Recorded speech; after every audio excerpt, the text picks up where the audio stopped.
Bismillahirrahmanirrahim. Assalamualaikum warahmatullahi wabarakatuh. Waalaikumsalam warahmatullahi Waalaikumsalam wabarakatuh. warahmatullahi Oke, wabarakatuh. masih semangat ya di hari ke-9. Masih Pak. Bu, gimana Bu? Semangat Bu? Semangat. Ya, 2 hari terakhir Bu. Yo. Oke, baik Bapak dan Ibu. Langsung saja di sini Bu Sri akan memaparkan tentang 6 prinsip penyusunan modul. Nah, nanti ketika Bu Sri memaparkan tentang materinya, jadi jangan dipotong dulu karena nanti akan ada sesi tanya jawab. Begitu kira-kira Bapak dan Ibu. Silakan Bu, barangkali sebelum Ibu menyampaikan materi ada ice breaking dulu Bu. Silakan. Kalau nggak ada nanti dari saya. Ya. Oke, terima kasih Bapak Budi. Pak Budi ya? Pak Aris. Ya, Pak Aris. Terima kasih Pak Aris. Nah, seperti itu kita mungkin ice breaking dari Pak Aris aja ya. Mangga Pak Aris, silakan ice breakingnya. Nah, ini aja Bu, yang mudah aja ya. Saya nggak akan ngasih pertanyaan karena ini udah siang. Jadi kita angkat tangan kita ke atas semua Bu. Siap. Nah, udah ya. Terus kita kepal. Ya, sambil bilang semangat, semangat, semangat. Terakhirnya ayo, gitu ya. Bisa ya? Ngerti ya? Ayonya jadi gimana? Ayonya ke depan semua Bu, kayak orang yang lepas tuh. Ya, didorong ayo ke depan. Gitu. Ya. Ayo, semangat, semangat. Ayo, gitu ya. Oke, kita coba ya. 1, 2, 3. Semangat. Semangat. Ayo. Oke, tepuk tangan untuk kita semua. Nah, lumayan ya Pak Ibu ya. Jangan terlalu tegang, nanti bahaya. Silakan Bu Sri untuk memulai materinya. Waktu dan tempat saya persilahkan. Apa kabar Bapak-bapak semua? Sehat? Alhamdulillah Bu. Baik, alhamdulillah. Seperti kondisi seperti ini harus kita menjaga kesehatan ya Bapak-bapak ya. Jangan lupa kalau mau tidur minum 2 gelas air putih. Maksudnya itu untuk apa? Membuang toksin-toksin dalam tubuh kita. Begitu kita bangun, minum 2 gelas air putih juga untuk sebagai cadangan dalam tubuh kita. Begitu katanya ya, kata dokter nggak jadi. Mantap. Wah, hebat nih Bu Sri. Nah, baik, kita lanjut ke materi kita, yaitu 6 prinsip penyusunan modul dan konsepnya ya, Bapak ya.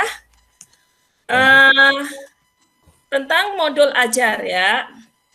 Nah, di sini kita akan belajar tentang konsep modul ajar, komponen modul ajar, terus prinsip penyusunan modul ajar, dan prosedur penyusunan modul ajar. Nah, prinsip pengembangan dari modul ajar ini, pertama, pendekatan melalui tahap perkembangan ini memperhitungkan yaitu karakteristik. Karena karakteristik anak itu berbeda-beda. Berikutnya, kompetensi dan minat peserta didik di setiap fase. Nah, berikutnya, perbedaan tingkat pemahaman dan variasi jarak, gap. Gap itu maksudnya ada ini ya, jarak lah antara tingkat kompetensi yang bisa terjadi di setiap fase. Lalu melihat dari sudut pandang pelajar bahwa setiap peserta didik itu unik ya. Jadi jangan melihat dari sudut pandang kita, harus sudut pandang peserta didik ya, Bapak-bapak. Nah, berikutnya bahwa belajar harus berimbang antara intelektual, sosial, dan personal. Dan semua hal tersebut adalah penting dan saling berhubungan. Jadi nanti generasi yang akan kita hasilkan itu intelektualnya bagus, sosialnya bagus, personal bagus, itu saling terhubung. Secara intelektual apa yang kita cari dengan apa? Dengan ilmunya. Tetapi dengan sosial dia harus bisa berhubungan dengan orang lain, bukan hanya manusia tetapi juga dengan lingkungan dan personal pribadi dia ya. Dia tuh harus kuat. Berikutnya, tingkat kematangan setiap peserta didik tergantung dari tahap perkembangan yang dilalui oleh seorang peserta didik dan merupakan dampak dari pengalaman sebelumnya. Semakin kita belajar, otomatis apa? Perkembangan itu semakin matang. Jadi setiap siswa tadi akan mengalami pengalaman tersebut. Nah, prinsip pengembangan modul ajar yaitu ada 4 kriteria yang harus dimiliki modul ajar. Pertama, esensial.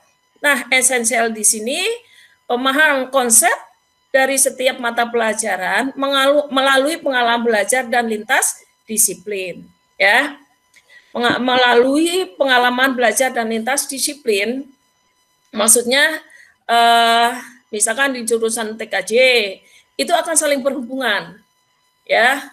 Itu dengan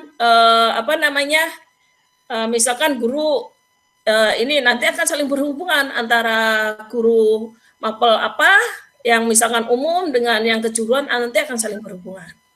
Berikutnya, menarik, bermakna, menantang, yaitu menumbuhkan minat belajar dan melibatkan peserta didik secara aktif dalam proses belajar.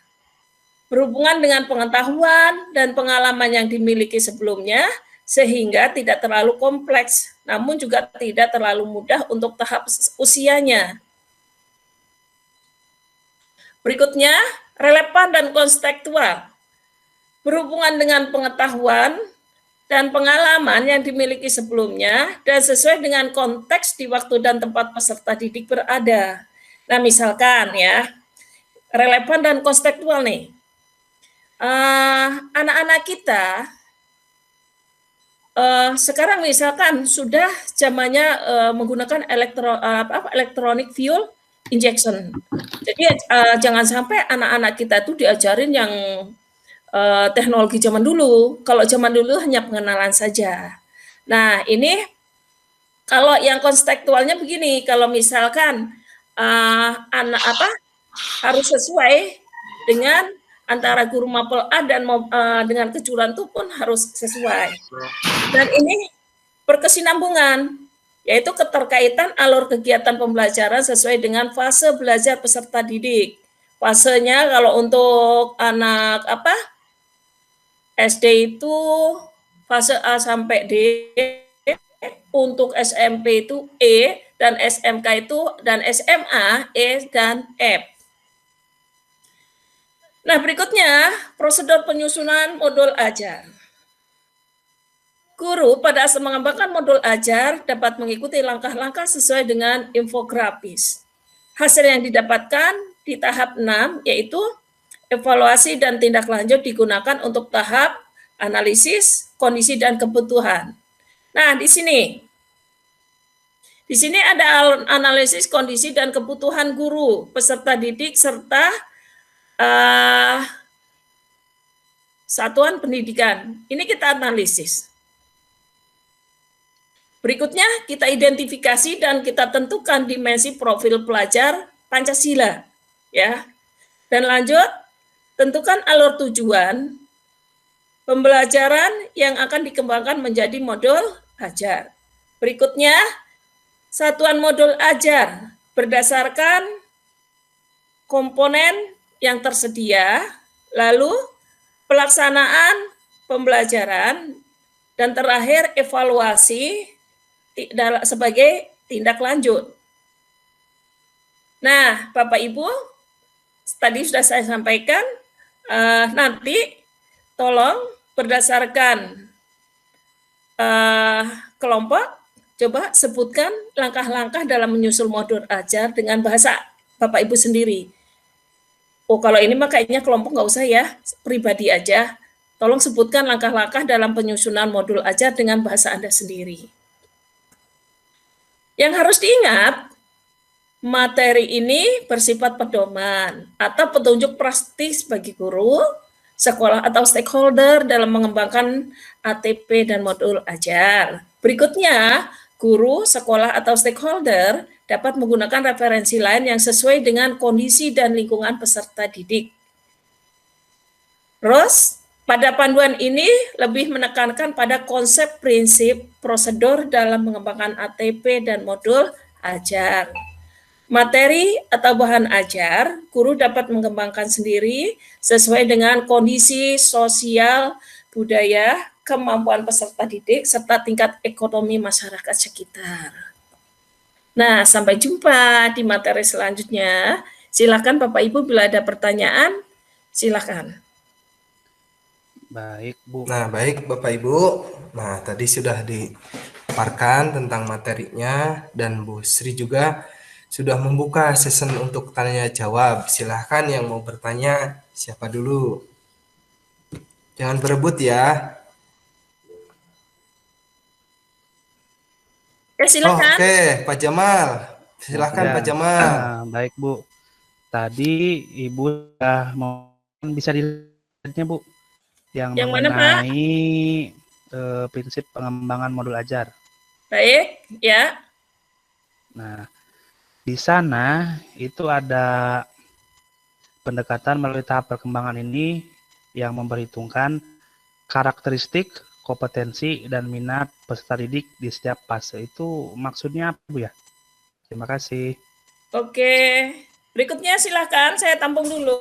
Oh, mau sekalian aja Bu? Apa enggak satu-satu dijawab dulu? Sekalian aja Pak, Oh, nanti sekalian saya aja. itu. Nanti Boleh? saya jawabnya sekalian. Silahkan Bapak Ibu yang mau bertanya. Oke, itu ada Pak Budi Bu, raise hand barusan. Ya, mangga Pak Silahkan Budi. Pak Budi. Ya, terima kasih Pak Aris. Izin bertanya Bu Sri. Ya. Tentang pembahasan modul ajar ini, saya ingin menerapkan. Kira-kira modul ajar yang baik itu seperti apa ya Bu? Mohon pencerahan. Ya, modul ajar yang baik ya. Ya. Modul ajar yang baik. Oke. Baik, untuk Pak Jamal ya, kita sharing aja di sini ya. Untuk karakteristik, kompetensi, dan minat peserta didik setiap fase. Nah, setiap peserta didik itu memiliki karakteristik yang berbeda-beda. Maka kita harus memahami karakteristik mereka. Dengan cara apa? Di setiap kegiatan kita harus mulai memahami mereka, ya. Berikutnya, kompetensi dan minat peserta didik di setiap fase. Nah, setiap kompetensi peserta didik itu akan berbeda-beda ya. Kalau misalkan dia penguasaannya akan berbeda-beda dan minatnya anak pun berbeda-beda. Maka kompetensi dan minat peserta didik di setiap fase itu pun akan beda. Jangan sampai misalkan anak SD, SMP, SMK itu disamakan fasenya. Kalau anak SD, fasenya itu dari A sampai D. Kalau SMP hanya sampai E, dan untuk anak SMK dan SMA itu sampai fase E dan D. Gitu ya, Pak Jamal. Gimana Pak Jamal? Oh iya, jadi kita itu harus tahu pas Bu ya, sebelum belajar di tingkatan mana.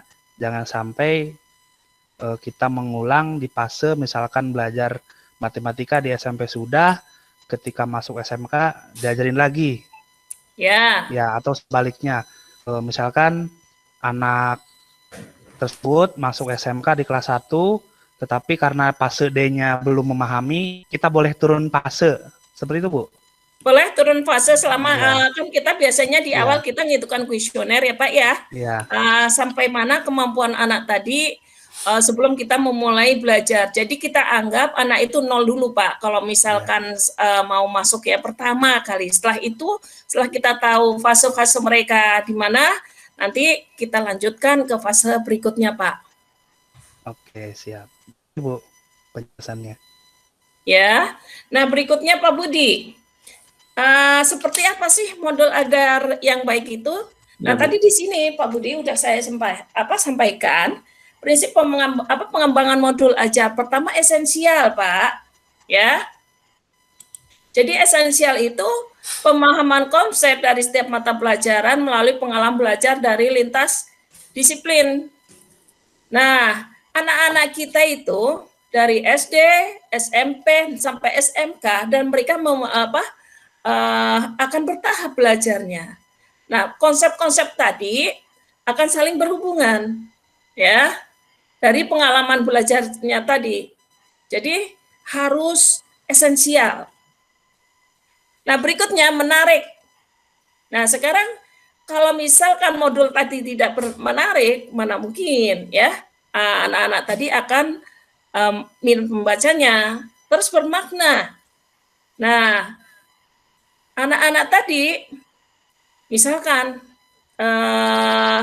kita belajar, sementara modul yang ada kita buat itu tidak ada makna apapun, ngawur gitu, ya kan nggak mungkin kan? Dan harus ada menantang. Menantang itu maksudnya begini ya, anak-anak dikasih tantangan dengan misalkan proyek, misalkan tugas. Nah, jadi mereka menantang untuk lebih tahu dengan mencari jalan keluarnya, gitu Pak. Nah, berikutnya relevan dan kontekstual. Nah, relevan di sini begini, anak-anak saat belajar yang sekarang ini kita kan sudah tahu nih kalau kendaraan sudah tidak menggunakan karburator, itu pun jarang sekali. Tetapi jangan sekarang banyaknya EV, jangan sampai kita terlalu lama mengajarkan ke karburator.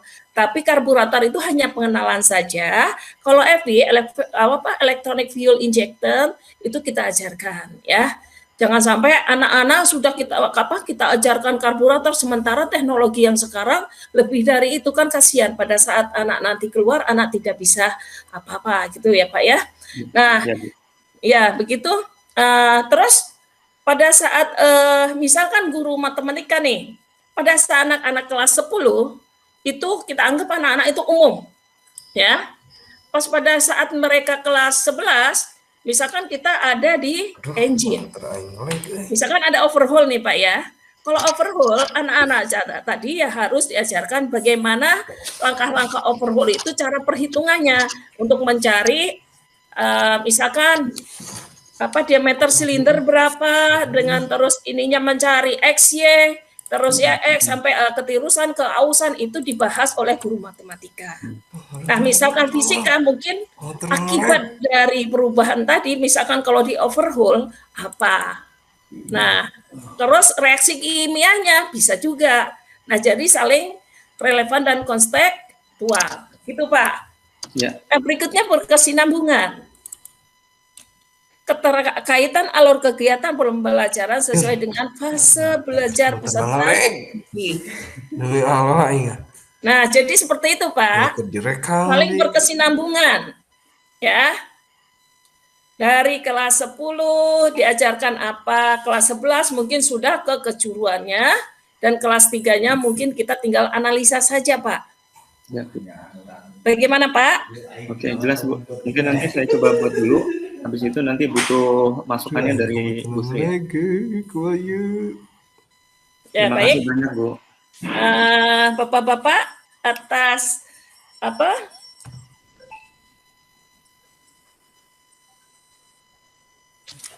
semua apa yang disampaikan. Mungkin nanti kita bisa sharing di grup karena waktu kita mendesak, sudah habis.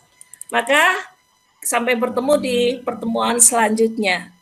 Wassalamualaikum warahmatullahi wabarakatuh. Waalaikumsalam warahmatullahi wabarakatuh.